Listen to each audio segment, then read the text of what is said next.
Francisco Chico Day, brother of actor Gilbert Roland, was the first Mexican-American to become a member of the Directors Guild of America and was honored as such in 1995 by the DGA Latino Committee. Being bilingual, he was often the first assistant director or production manager of choice for the big Hollywood studio films shooting on location in Mexico, such as One-Eyed Jacks in 1961 and Major Dundee in 1965, but also worked on many other major productions outside of Mexico for directors such as Cecil B. Demille and John Frankenheimer. Shortly after his retirement, he was awarded the DGA's Frank Capra Award in 1981 in recognition of his career achievement in the industry and service to the Directors Guild of America. The oft-heard cliché, "they don't make them like that anymore," is refreshingly true when it comes to describing the career of Francisco Chico Day. The first Mexican-American member of the DGA he joined in 1937 led a life that reads like one of the screenplays he helped to bring to fruition as an assistant director and unit production manager during the Hollywood Golden Age. Born in Juarez, Mexico in 1907 to parents who were both bullfighters, Day was whisked across the U.S. border on the eve of his country's revolution. Growing up in East L.A., he sang Gilbert and Sullivan operettas, interpreted for Eddie Cantor's double on The Kid from Spain, and learned about movie making from his brother, silent film star Gilbert Roland. In a poignant article written just after his death in 1995, DGA director Luis Reyes, author of Hispanics in Hollywood, a celebration of 100 years in film and television, says Day treated everyone with dignity and respect, and never indulged in the kind of yelling and shouting matches common in the industry. In fact, Day spent nearly 30 years at Paramount working for Billy Wilder, Don Siegel, and George Stevens, among others. Day's experience working as a second AD alongside Cecil B. DeMille's longtime first assistant director, Eddie Salvin, taught him the importance of a calm and meticulous work ethic. In a 1971 interview, Day described his working method with DeMille. "I had to stage action that would harmonize with what Mr. DeMille did with the principal actors, but I didn't know in advance what he was going to do, so I just had to guess." And he guessed well. Day became so adept at reading the old man's mind, he was promoted to first assistant director when Salvin died during the filming of The Ten Commandments. Day, who once defended the perimeter of an island camped against 48,000 Japanese troops in World War II, refused to be bound by DeMille's intimidation tactics. "I worked the greatest under fire during the war. I'll do the same for you." Indeed he did. Throughout the remainder of the Ten Commandments, Day neutralized DeMille's infamous temper by having the crew steer complaints to department heads. And just after the final shot of Moses crossing a sandstorm wrapped the film, Day was called over to DeMille's customary spot next to the camera boom. "This was the easiest, happiest picture I ever made," DeMille told him. "I'll never do another one without you." Such was the way most everyone felt about Chico, a Mexican nickname for the youngest born. Studios paired him with Anthony Quinn and Marlon Brando when the stars each made their directing debuts. Reyes said Day epitomized the elegance and professionalism of old Hollywood.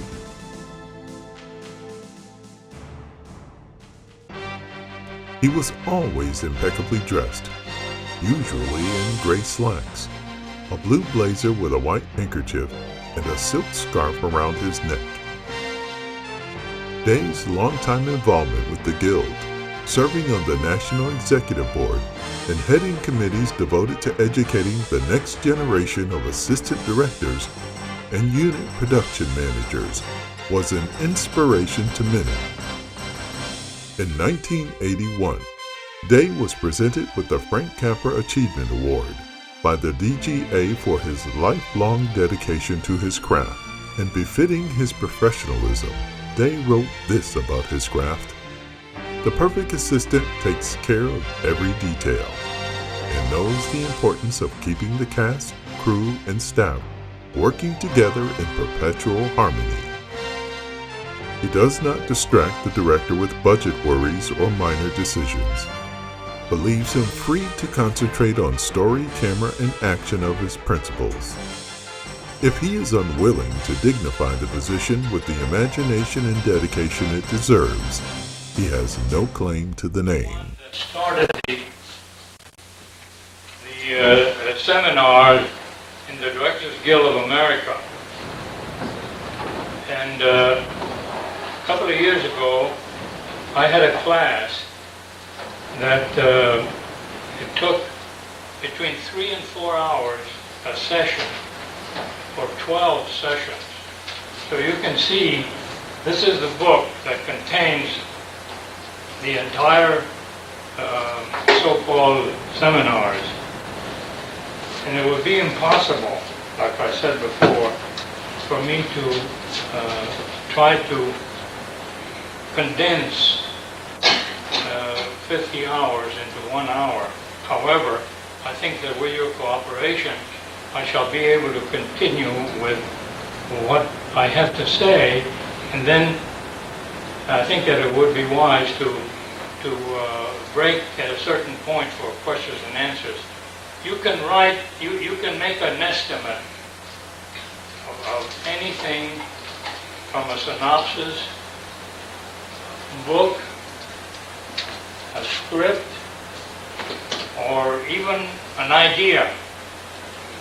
It depends on the individual that's doing the budget, and it depends on the experience of the man that's doing the budget. I have been working on an estimate here that originally the person that had the idea, I mean the picture or the book, made an estimate of $30 million. And when I got the picture, when I got the script, I brought it down $7 million with the idea that it could be brought down considerably if the person that wrote the script would be willing to coincide with the ideas of production in order to condense a lot of things, in order to shoot many things in one particular set instead of going to 3 or 4 sets. Now, this is, like I said, this is the breakdown. The script here is 200 and forgive me, no, it's 186 pages. My breakdown is this, which you can see just by the width of it, has 234 pages. This is the breakdown of the same story, but it just shows you how intricate some of these things are and how minute the breakdown has to be in order to be able to put it on the board. Now these 2 boards and this is this picture. This is part of this is a sequence that was supposed to take place in the Vatican. So I separated this completely from the main story because I didn't know where the sequence would come in, whether we would do it before the picture started or after the picture. You have to be very wise in scheduling so that you don't lose any time traveling. You know, because travel while you're doing the picture, the register keeps going. You just don't stop the wages of anybody, the actors particularly. whole breakdown is considered above the line and below the line. Now, above the line takes the producer, the writer, the cast, and the secretaries, whatever amount of money it takes for the script to be published, you know, be printed and so forth and so on. Now, just to show you the amount of money that we have for this one picture above the line. This is for like I said, for writers, for the producers, and for the cast. $10 million for that one particular thing. For the amount of money to be spent in the below the line, which is the all of the things that take place, the camera, the grips, the electricians, anybody that has to do behind the camera, and plus transportation, living conditions for everybody, for the cast, if you go outside of the original place where the picture had emanated. It comes to $23,287,971. Now, you know, I could just say it comes to 24 million or 23 million, but it just shows you how exacting you have to be now in order to get any money outside of a studio.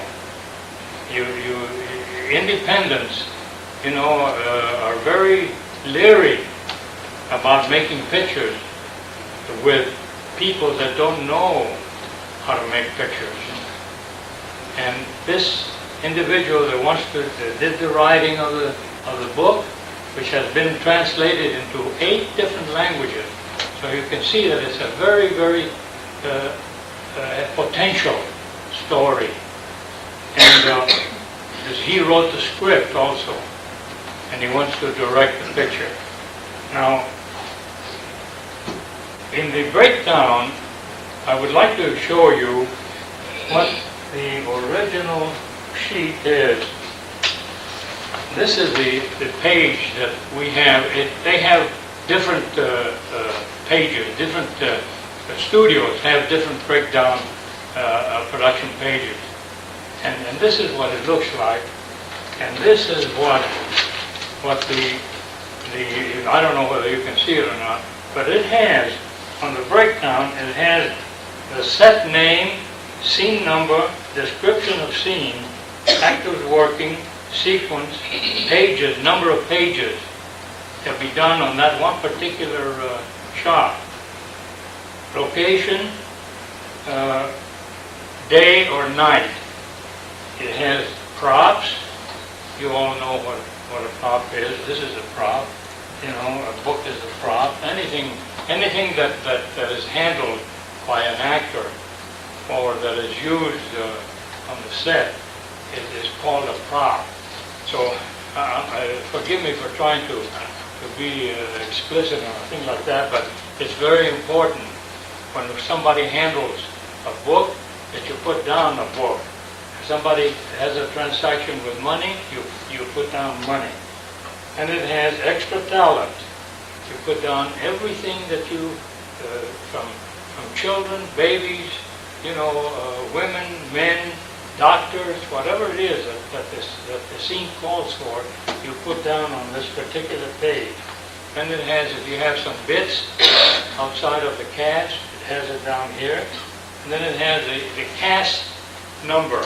Now, when you read a script, it is very important for you to write down on a piece of paper of any kind, write down each character that appears and put down the scene number and the page by this character.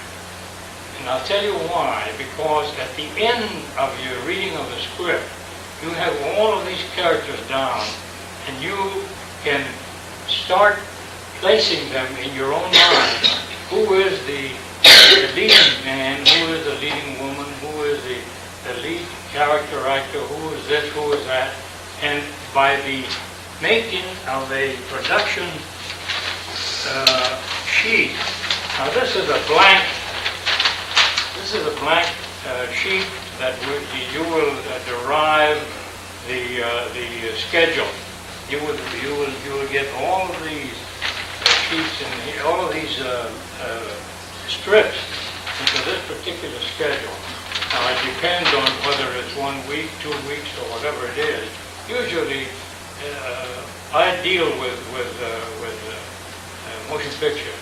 However, I've made TVs, I've made commercials, I've made almost anything that you can think of as far as the experience is concerned. But this will give you a complete breakdown of the entire cast. Now you have in the cast, you have numbers. You have a number from 1 to usually the most that you could have in the strips, in these strips, you know, which are see these are individual strips. See, and the black lines on these on this board designates the number of days on each particular week. You have on location you have it for 6 days. In the studio you have it for 5 days. You know, because that's the way that the labor now is construed for weekly wages. You have the numbers. Naturally, you should put the number 1 person who is the most important in the cast, whether it's a woman or a man or whatever it is, and then on down the line. Not necessarily, you know, because this is the only way that I have learned to do it, and you have to contend with egos, which is a very important thing in making motion pictures, or I imagine in any line of business. You have egos that you might hurt them if you put them down instead of number 1, if you put them down at number 10, or you're number 2 or number 3. There's always that feeling, you know, and even though they may not say anything to you, whenever they get the papers that designate the numbers that are for each cast, why you find repercussions on that for not having thought about it. And the reason I'm telling you this is that I don't want you to get into any trouble with anybody, and it's always good to have these things to think about these things before you make the schedule. Now, I want to show you something here that I made a breakdown for a picture that was supposed to be made in Boston, Massachusetts, and it had a period from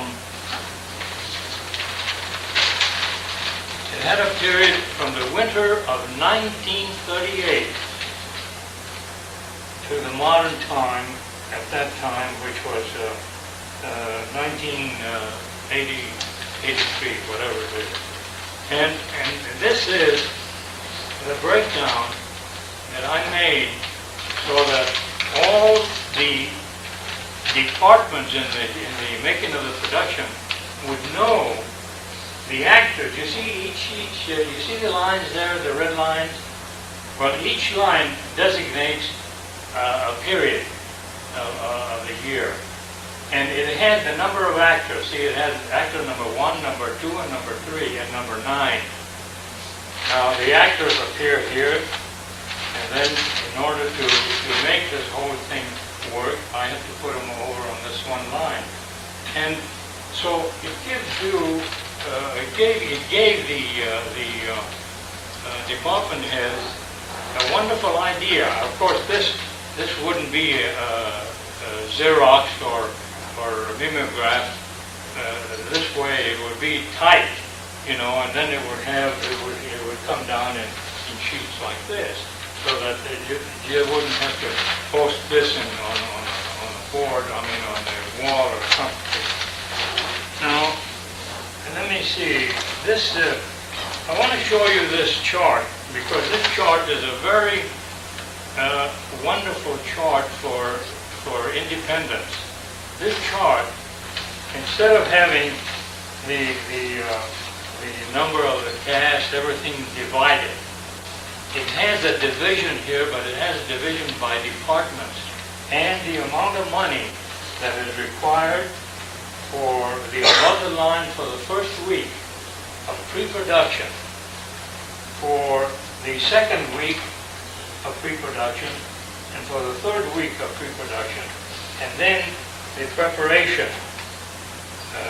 which is the pre-production setup. Then it has the number of weeks that we're supposed to shoot, which is, in this one picture was 5 weeks. And then it has the post-production with the amount of money that was supposed to be spent. Now this is just a supposition.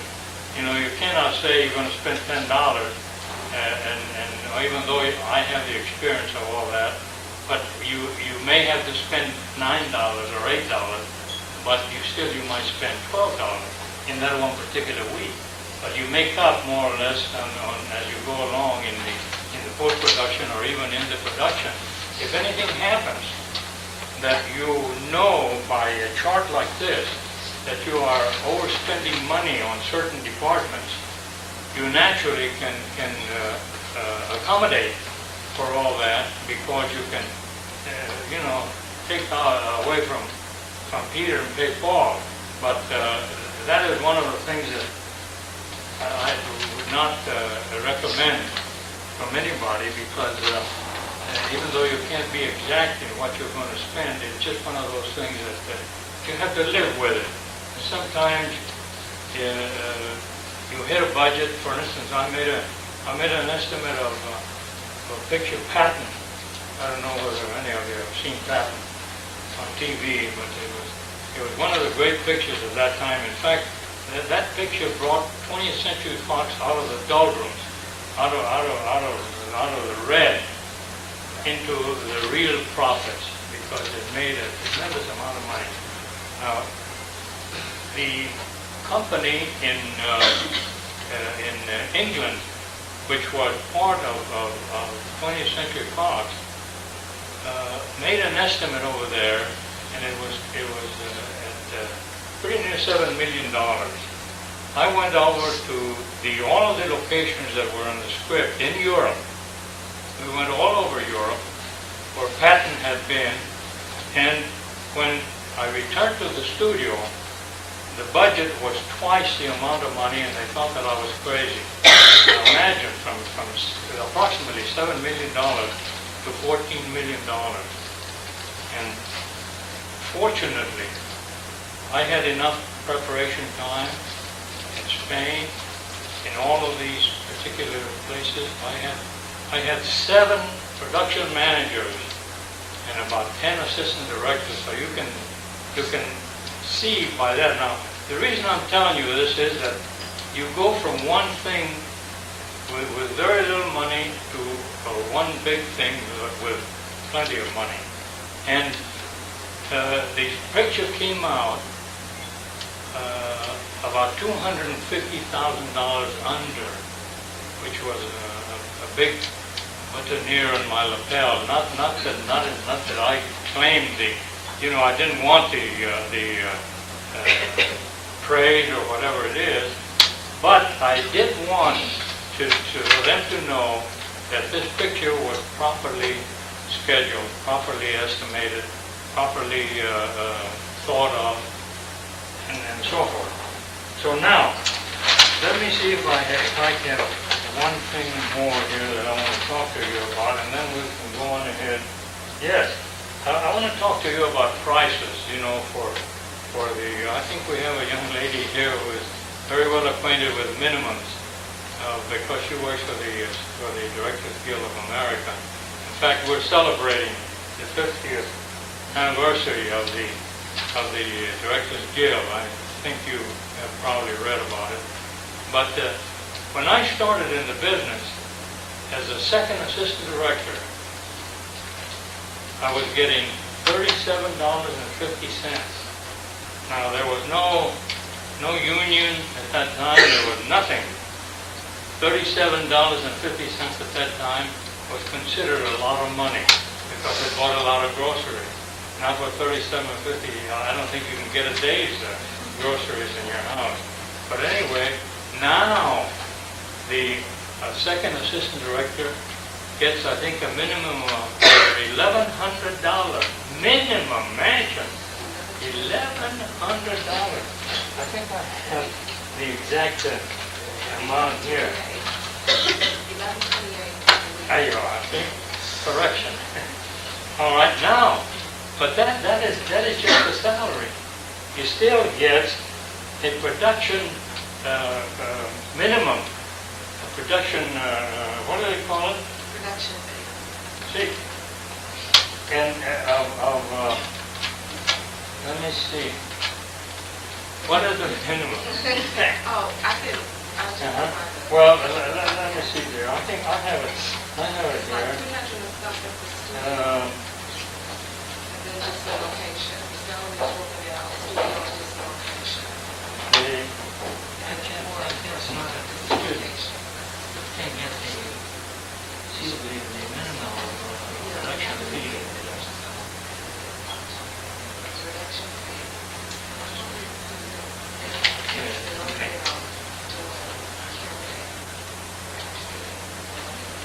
The production fee for the production manager on top, the production manager gets a minimum of $1,770. Now that's minimum. And the production fee for the production manager is $365 for the production manager a week. Now that's you might say spending money, although it counts as salary. And for the first assistant director, it's $292. You can live pretty good on that amount of money.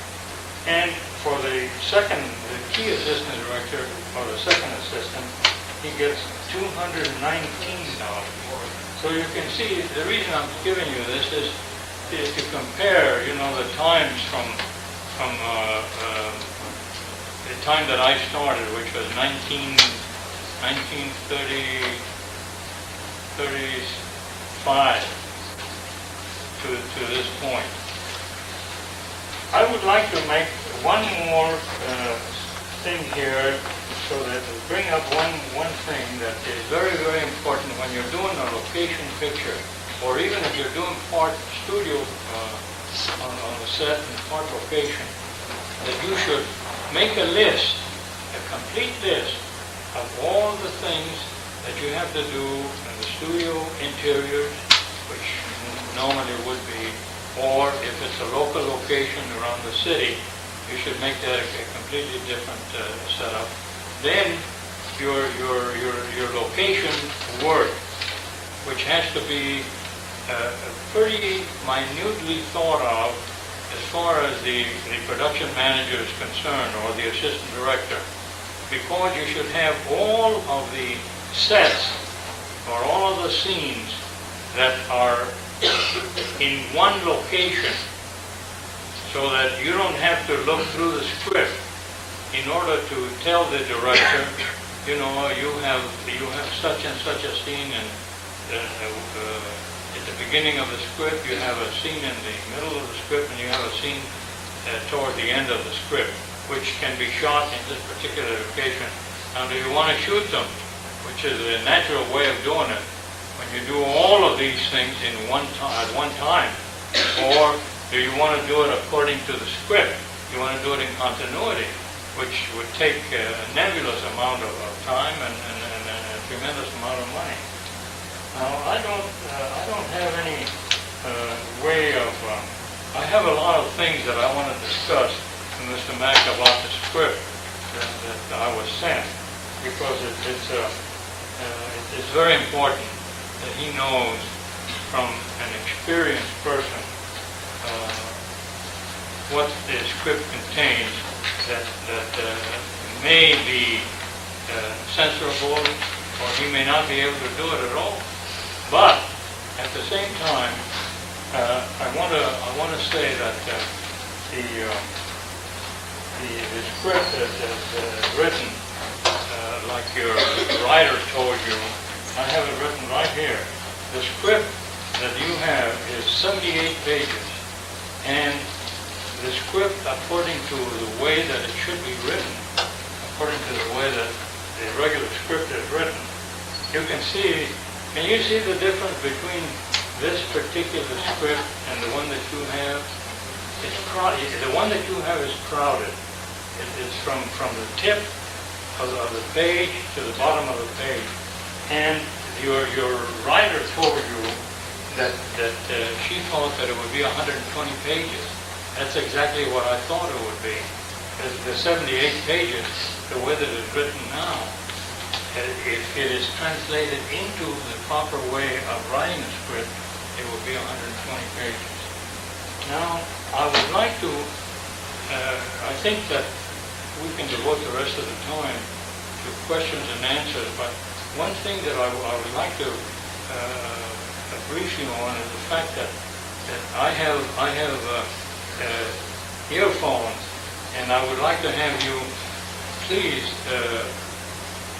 make your questions loud so that I can hear them, and if not, you're going to have to forgive me because Mr. Mack can relay the question to me. Okay? The gentleman in the back. Yes, after you give them a budget, before you go into production, how much of that money do you already need to have in hand? Well, now, you see, the production manager,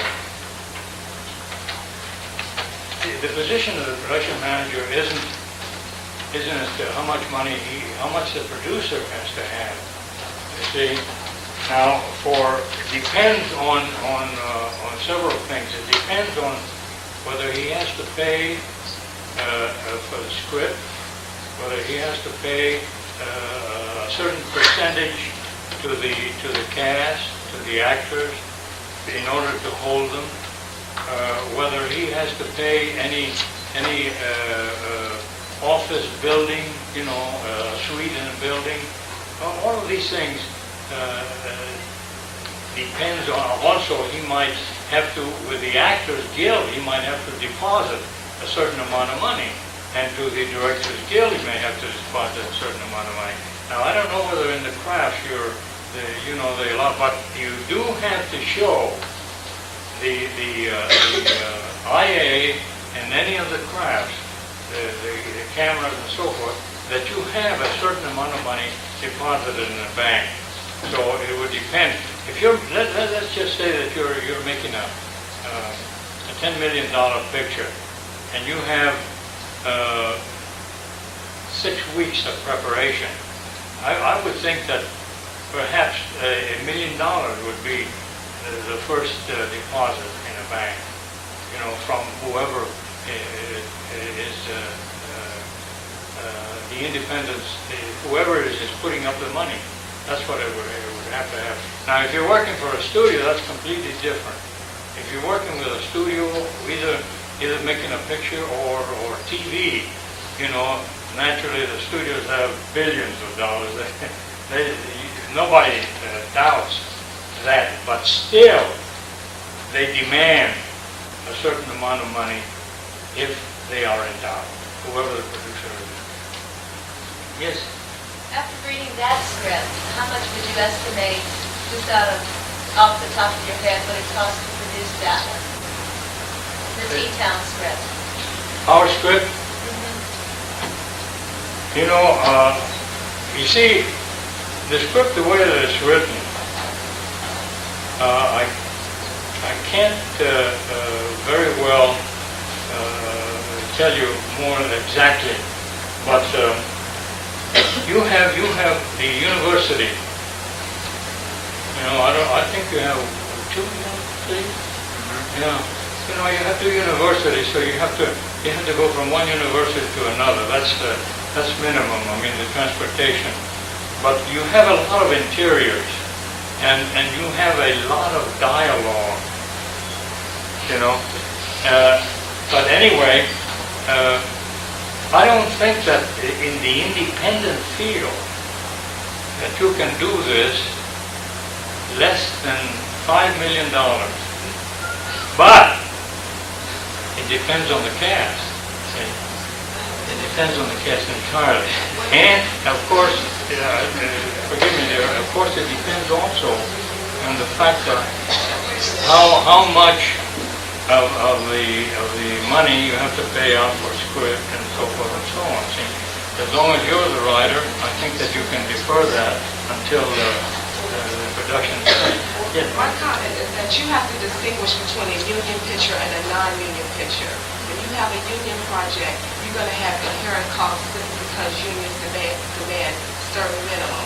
A non-union script, if you get somebody to volunteer film, if you get your talent that will volunteer their time, if you get your technical people to volunteer their craft, that cuts down tremendously on cost. And you're looking from a $5 million project on a union basis to maybe a couple of $100,000 on a non-union basis. And if you are then film student makers, they don't have that kind of money. They use a lot of equipment that's from their school. They use a lot of equipment that they have friends that they can borrow from. So it depends on the people that you're working with. And then, of course, it depends on whether you want to go union or non-union. You know, there are a lot of non-union pictures that are being made now because of the high price of all the price. However, you know, the Directors Guild is one of the first guilds to come out with the proposal of doing pictures for a certain amount of money where they can get the production, the assistant director, the production manager, and the director for much less money than the minimum. Plus deferring half the salary. Big what? On the low budgets, the salary is less. No, I take that back. The salary are still minimum, but depending on the budget, you defer either 60% of your salary or 50% if and when the picture breaks even. So you have to go from that standpoint thinking, I may never get this other half. But if you have the faith in that project, then you're going to put your time in. Mm-hmm. Thank you. I'm glad that. You know, I knew that she had a purpose in coming. I did. I came here to learn something. Yes, sir. Yes, sir. All right. Now, when you're doing your budget, all right, do you do it in such a way that you signify fixed costs, and then also what you do is you have your range, so you have your variable costs. See, because the way I like to envision a lot of things in the end is that you would have your minimum and you would have your maximum. See, so you could deal with that range in there because you would have your confines to work with. Do they intend to deal with budgets like that? Well, it's possible, but I tell you, it's not workable. See, for this reason, that you should know, you should get together with a producer and find out, first of all, what money is available, you know, to do the picture, because otherwise, you can make a picture for the minimum, which would give you a certain amount of money. Now, I would advise, to answer your question, if you would put a certain amount of money there for advance, for added monies for expenses, for living rates going up, and so forth, whatever it is. Even some of the crafts may get a completely different salary than the minimum. So you should allow that. Let me just bring you to one point there about the minimum. You know, usually the cameraman gets a certain amount of money. They get pretty good dough. Good cameramen are absolutely one of the most expensive items, other than the actors and the stars. But a cameraman that used to get let me see, it was $3,000 a week. Now gets $10,000. I mean, I'm talking about a good cameraman. I'm not, fellows that I have worked with, some of them are already retired, but they used to be pretty good cameramen at that time. Anyway, anything, what else? Yes, sir, the one in the back. You're dealing with location shooting. Do you have a fixed offer that you might make the restaurant owner or building owner where you can go to rent his space to shoot inside? Oh. Well, usually, the production manager goes to a location and tries to get an individual from the local area that knows the ins and outs, let's say that, of whatever is available. And you make deals, naturally. You make deals with the people that own the building, and you must always know, and I tell you, a very smart thing to do, if you do that, is to get a picture of the condition of the structure that you're going to use. It's an office, the building, the elevator, whatever it is that you have to work in. And then take a picture of this after you finish. Because it's very important that sometimes you have individuals that feel that because it is a motion picture company that, you have money to throw away, and he might as well repair his building as long as he has rented it to you. Does that answer the question? Yes, it does. Yes, dear. So the production manager does the storyboards and the breakdown and all of that? Oh, no, I'll tell you, we have perhaps we have a different, excuse me for sitting down. I think we have a storyboard is usually, to me, the storyboard is a design of each scene, of each sequence. See, and the production manager doesn't have the talent, let's say, some of them may have, the talent of design. They may not have, but it's a good point, because I made a picture, I made an estimate many, many years ago, which was one of the first of the horror pictures, let's say, and on each production, on each breakdown sheet,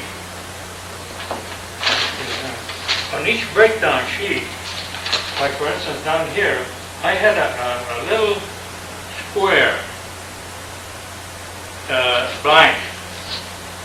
When the art director got my breakdown sheets, he drew whatever I had on the interior or exterior or whatever it was, and his idea of the scene. Another thing that I want to tell you about that I just thought of is the fact that the production manager or the assistant director, don't forget the assistant director is a very important man, when they are making a breakdown, they become the producer, the director, the cameraman, they become everything. Because it is your experience in what you're reading that goes down on this breakdown sheet. Now, it may not be what the director sees, it may not be what the producer sees, but it is your concept of what it is, and it gives them an idea whether you're right or wrong. Any other questions? I didn't hear you. Oh, the name of these right here. Those are storyboards? They're called breakdown strips. Oh, okay. So that's all. You can get them. There are several places that you can get them, but it would be good to inquire. Which is the one, because they can cost, they used to cost, I think it was about 75 cents per 100. And right now they're about $3.50. So this just gives the outline of which scene, which character is in, and how many scenes they're in. That's right. See, this has these strips. Just to show you what they have. It has the, first of all, it has the name of the set.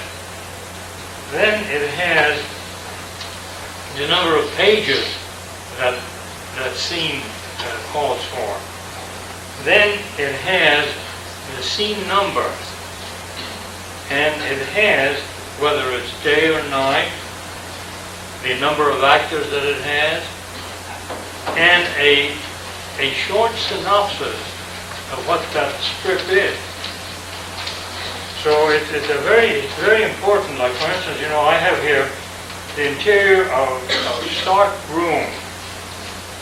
It's 5/8 of a page. The scene numbers are 129, 130, and 131, and the number of the strip is 93, and it has actors number 1, 12, 13, 14, 18, and so forth. Then it has a description here. Doctors examined Joseph's body.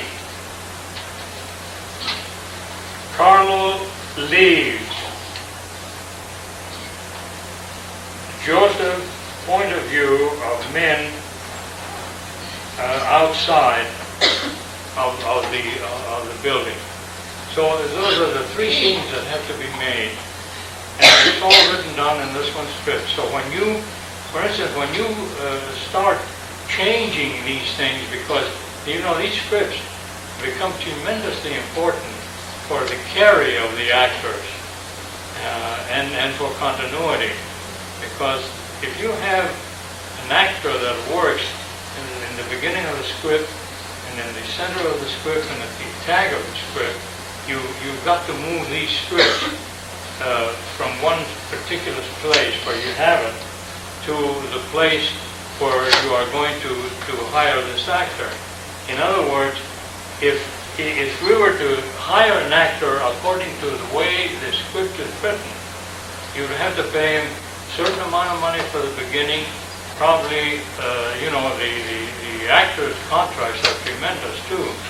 You can drop an actor if you drop him for 2 weeks and then bring him back, but maybe the actor isn't available for you to allow him to get away for that time. So you can contract, if you have to, in such a situation, whereby you can hire an actor for a certain amount of money for the part. So you hire for the part, and then you pay him a certain amount of money, which cannot be less than the minimum per week. Is that why it's not uncommon to shoot a script out of context, to more or less take advantage of the scenes that, let's say, one actor is in and get those out of the way? Or is that... She was talking about shooting it out of sequence. Oh, yes. Well, shooting it, that's the only way to make a schedule.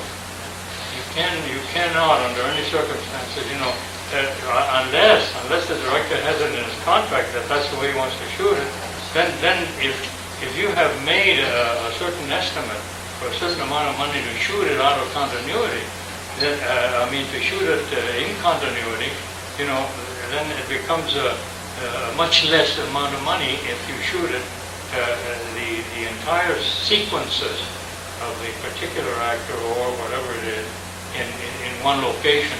It's always best, of course, to shoot everything that you have to do on certain locations all at one time, because it means transportation, it means housing, it means food, it means a lot of things.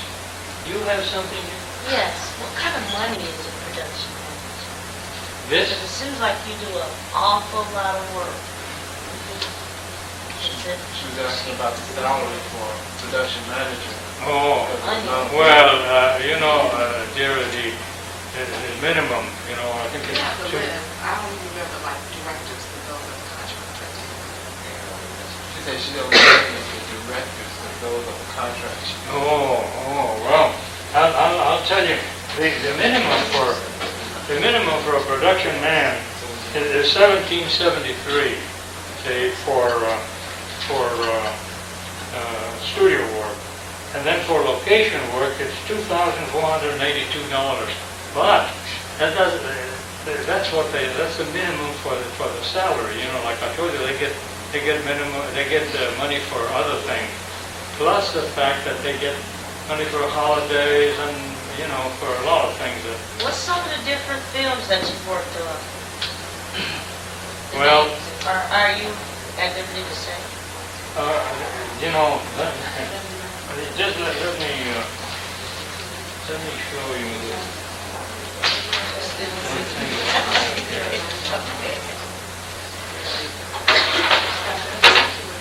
I have, I usually,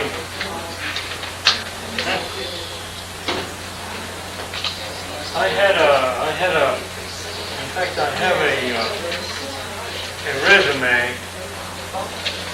I have a resume here. Anyway, I can tell you some of the pictures off of my head. Patton is one of the great pictures. The Ten Commandments. I was Cecil B. Demille's first assistant director in many pictures, but the last one was the Ten Commandments. In the other pictures that I was the first assistant, I was the first, so-called the first front-line assistant. That is the assistant that takes care of the business immediately, of the extras and what you have to have for the scene immediately in back of the principals. And that was in a lot of the pictures, but the Ten Commandments was the one that I was the first assistant director for Demille. I was the production manager in Patton. I was the production manager in Hello Dolly. Now these are all the big productions. I have been I wish I had that doggone thing because I can't just tell you.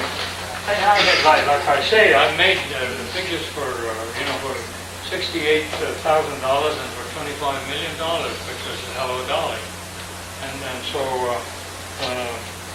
I wish I could run into that doggone thing.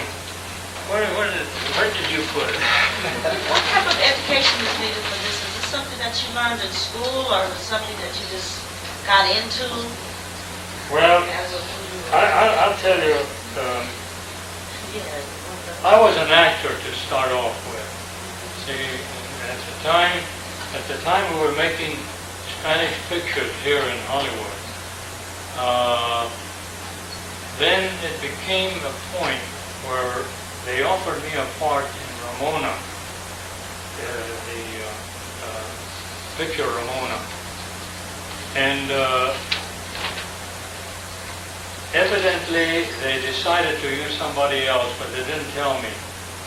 And here I was living in hope that this would be my break for to get into the English pictures, and then all of a sudden the house collapsed, and I wasn't hired at all. I wasn't told anything about it, and I became discouraged.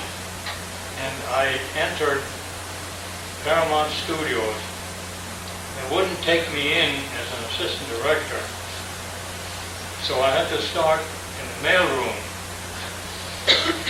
And that is how I began to, at night, I would go to a friend of mine's office, the production manager, and I would learn how to make a breakdown, how to make a board, and how to make an outline and everything else. And and furthermore, I have a brother, which probably a lot of you don't even know. To me, he is one of the great actors of the business. His name is Gilbert Rowland, and Gilbert made all kinds of. He made Demille with Norma Talmadge, one of the big pictures, and in fact that was one of his first big picture that he made. And he was in the Cisco Kid series, and you know, you weren't born when.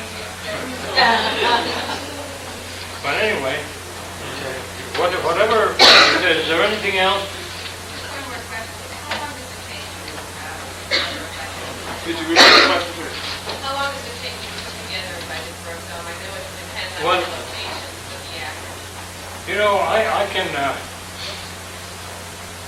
can make a budget from the story. I made budgets of stories from books, of outlines and whatnot.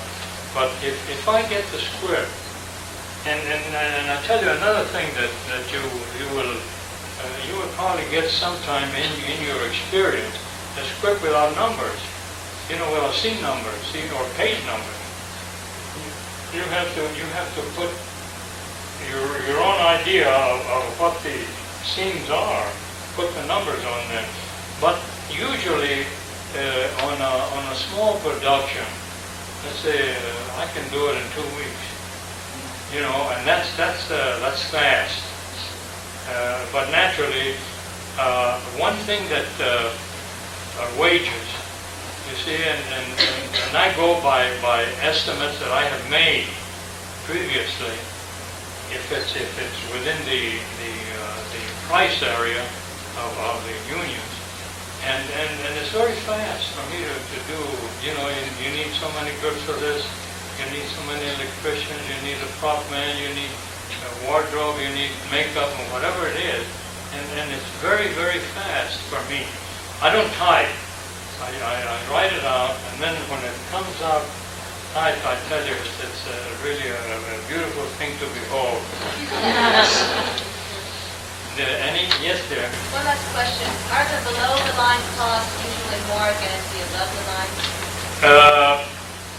Well, I tell you, it depends. It depends on the story, and it depends on the cast.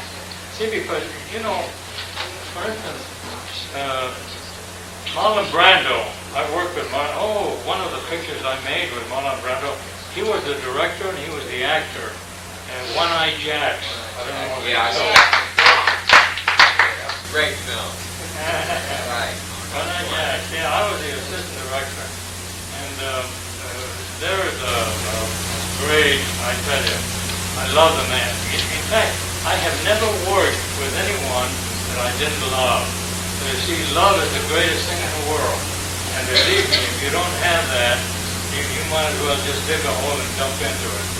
But what was the question, dear? The below-the-line costs, are they usually more? Usually the below-the-line cost is more on account of the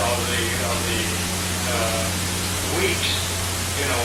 But like I said, it all depends on the actor. Now, Marlon Brando, I think, gets $5 million now, you know, for a picture. Any one of the great actors that we have nowadays, which I've never worked with any of, they get a tremendous amount of money, plus a percentage of the picture, plus a certain concession, you know, they get a limousine, they get a certain type of a dressing room, they get first-class transportation not for himself, but for 10, you know, and things like that. So all of those things bring up the above the line. Anything else? Thank you very much.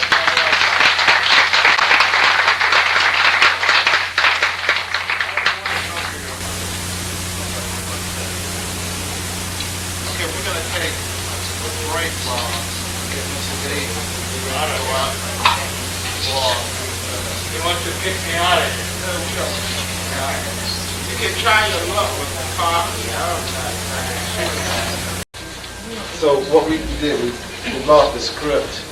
We provided them with only 16 hours of instruction.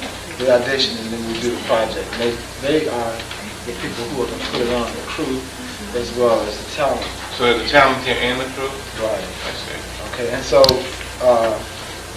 we had said people without any experience. However, we were fortunate and all of our interns had specialties. They're really into their craft. Here's the Vice President of the Afro American Film Institute. This is Donald Barringer. Yeah, I have watched Benson show. That's much better. I mean, you guys act like you're in a morgue or something. Okay. Good afternoon, good evening, everyone. Do I have the floor now, Mr. Mack? Yes, sir. Sit down, please. Got it. Hello, everyone. How are you doing today? I'd like to introduce myself to you. My name is Donald Eugene Barringer. I am the Vice President of the Afro American Film Institute. I'm very sorry about my timely delay on this afternoon, but I was trying to get you guys some goodies, and the people that were to prepare the goodies for us had not done so at 4 a.m. this morning. So at 4 a.m. I had to get up and begin what we've enjoyed for these few moments that we did from 4 until just about 11 this morning. Forgive me, please. It will not ever happen again, because one thing that I definitely believe in is not ever being late for a function.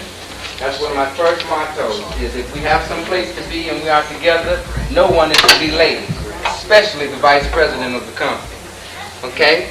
I've had a couple of people who have talked to me since I've been here about refunds, things of that nature, and what I'd like to talk to let all of you know at this time, that if you do have a problem or something that you would like to discuss or a question that you would like to ask as far as the Afro American Film Institute is concerned, I am at your disposal. We will talk privately about it, and we will, if there's any problems, we will iron them out. The Afro American Film Institute is an institution that has been geared toward producing more independently produced movies. Independently produced means basically, a word that I hate to use, minority. Okay? Hate to put that shield on you, but those are the less films that we have. The less people that are producing films are minorities. So we want to try to bring that edge up and get in there, and all the people that can act and sing and dance and do whatever they like doing best can have an opportunity to participate in. Does anyone have any particular questions at this particular time about the Afro American Film Institute, Mr. Mack, myself, or anything else? Anyone? No one? Well, without further ado, I thank you very much for your time, and I'll be talking to you before you all leave. It was a pleasure meeting all of you, and enjoy the seminar. Oh, I do have a question. Yes, sir. Now, is this a membership organization? Does this make us a membership? When you say this, No, it didn't. member, what is it? No, you should. Okay, Like what happens is, in order to be an intern, you have to go through this series. Okay? But it's still totally at the discretion of the institute, who it selects as its interns and when it dismisses them. There is no contract. It's just a gratuity from the institute to its interns. Thank you, Mr. Mack. Are you interested in being a member, sir? Because I can talk to you about that if you are. If you are, we can speak in the back, okay? Okay? Thank you again, everyone. Thank you. Mr. Hunt? A lot of the scenes from the movie, I don't know if you know this yet or not, have been shot already in Florida. So, in the nearest future, you will be reviewing some of those shots. Mr. Mack did that back in September, I think it was September, August. Yeah, really. And I'm still angry with him because he didn't tell me that he was leaving until the day that he left. However, I would have loved to have gone back, because he went back to our home state, to his alma mater, but nevertheless, our home state, and I would love to have been there to shoot some of these scenes with him. When you do this particular movie, you're going to have to be cost conscious at all times, in timing. Don't worry about money. Okay? The reason I say that is because there's going to be very little of that anyway. Mr. Mack asked me if we were to be awarded $10,000 to $15,000 in possible grants for fundraising should we change the format and go to film. And I told him, no. If you don't, then you will override yourself. When you take greater chances at doing things, it creates a greater level of anxiety and possibly fail flow, and you don't want that. We're going into this to do it. We're going to make the movie, and we're going to make it well. In regards to the film, I think that probably expresses my belief in the interns, you know, my belief in you. That was why I brought it up, you know. You counseled me that we should go ahead and take one step at a time and not bite off too much. But the concept, I've always had the concept that if by chance after we finish this project, if we should decide to do it on film, that the people that would have first, you know, priority on the positions would be you. And if for some reason after it's over we decided to exploit it, you know, on a commercial basis, those positions would be paid. You know. But you know, I didn't mention that yesterday because that's just something, you know, that I don't want to promise to anybody. You know, I didn't make that a promise. I didn't make that as part of your consideration as to whether or not you want to deal with the program.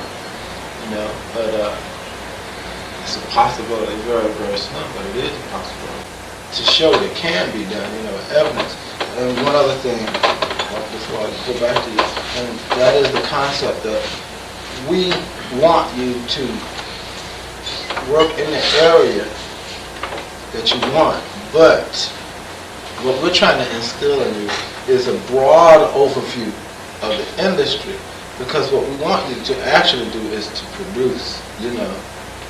We want you to be able to at least know, if you had to, the things you got to consider. You know, we want everybody to at least have that much, you know, to say, well, hey, if I work on this, I have to do X, Y, and Z. And maybe even do one or two small productions just for the sake of producing. Being on the administrative level, there's a whole nother area of work to be done. Some of you might think that after leaving here today, that the next thing that's going to happen is we'll get in contact with you for shooting and this and the other. No, it won't work exactly like that.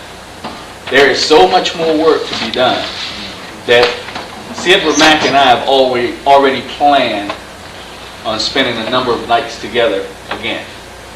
I have a one-bedroom apartment and I slept on my floor last night, and he's been sleeping on my couch for many of nights and not actually sleeping. We've been working 2, 3 o'clock in the morning. Sometimes, just to show you how difficult the work is on our level, we have to meet because he can't come to my house, and we have to do our work in the post office. We did. 3 o'clock in the morning. Thank you. Just to get letters out to you all, just to make sure that they're mailed properly, to make sure that there was nothing missing in the packets at 3 o'clock in the morning in the post office. Typing the letters out that you received, some of the letters that you've seen on the table here, typing them out at 3 o'clock in the morning, standing up in the post office. When you look at this particular project and leave here today, consider this project in your hands. It's just a matter of appointment. That's all it is. But it's going to be your baby today. Mr. Mack had mentioned to me that there were possible ideas from some people, several of the interns yesterday, as to fundraising. Well, some of that's going to be in the work also. That's part of our initial job. As a matter of fact, it's part of my job to design some of those particular things that are forthcoming. This is strictly about making a movie called T-Town.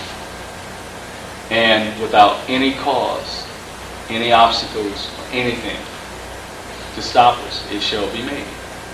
The only thing, and I've told Zero Mac this, that the only thing that I feel that can stop us is if I was to drop dead right now and every camera in the world was to cease to exist. That's the only way that this movie would not be made, because it's going to be made. If we had not gotten $1 from one intern $1 from one board of director or $1 from anyone on the administrative staff. Believe it or not, this movie was going to be made because it had to be done. In other words, just to show you that no matter what, this movie is going on. That's without a doubt. Okay? New to California, and the eating was great because Sierra Mac was so happy that I was here that he was giving me parties and barbecuing and all kinds of things. So I was really gaining weight. But to say the least is that I hope you understand and instill in your minds that if you really want this movie as bad as we do, then it's going to go on.